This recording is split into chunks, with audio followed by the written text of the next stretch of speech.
চে গুয়েভারার প্রতি। চে, তোমার মৃত্যু আমাকে অপরাধী করে দেয়। আমার ঠোঁট শুকনো হয়ে আসে, বুকের ভেতরটা ফাঁকা, আত্মায় অবিশ্রান্ত বৃষ্টি পতনের শব্দ, শৈশব থেকে বিষণ্ণ দীর্ঘশ্বাস। চে, তোমার মৃত্যু আমাকে অপরাধী করে দেয়। বলিভিয়ার জঙ্গলে নীল প্যান্টালুন পরা তোমার ছিন্ন ভিন্ন শরীর, তোমার খোলা বুকের মধ্যখান দিয়ে নেমে গেছে শুকনো রক্তের রেখা। চোখ দুটি চেয়ে আছে, সেই দৃষ্টি এক গোলার্ধ থেকে ছুটে আসে অন্য গোলার্ধে। চে, তোমার মৃত্যু আমাকে অপরাধী করে দেয়।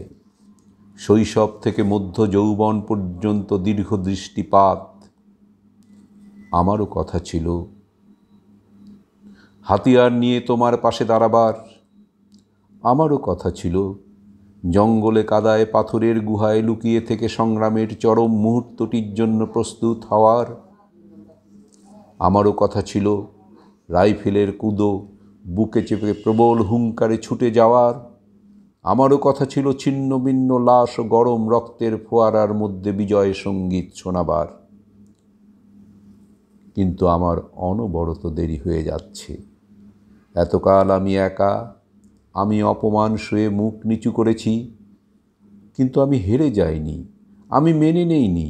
আমি ট্রেনের জানালার পাশে, নদীর নির্জন রাস্তায়, ফাঁকা মাঠের আলপথে, শ্মশানতলায়, আকাশের কাছে, বৃষ্টির কাছে, বৃক্ষের কাছে, হঠাৎ ওঠা ঘূর্ণিঝড়ের কাছে আমার শপথ শুনিয়েছি। আমি প্রস্তুত হচ্ছি, আমি সব কিছুর নিজস্ব প্রতিশোধ নেব। আমি আবার ফিরে আসব, আবার হাতিয়ারহীন হাত মুষ্টিবদ্ধ হয়েছে, শক্ত হয়েছে চোয়াল। মনে মনে বারবার বলেছি ফিরে আসবো। চেয়ে, তোমার মৃত্যু আমাকে অপরাধী করে দেয়। আমি এখনো প্রস্তুত হতে পারিনি, আমার অনবরত দেরি হয়ে যাচ্ছে।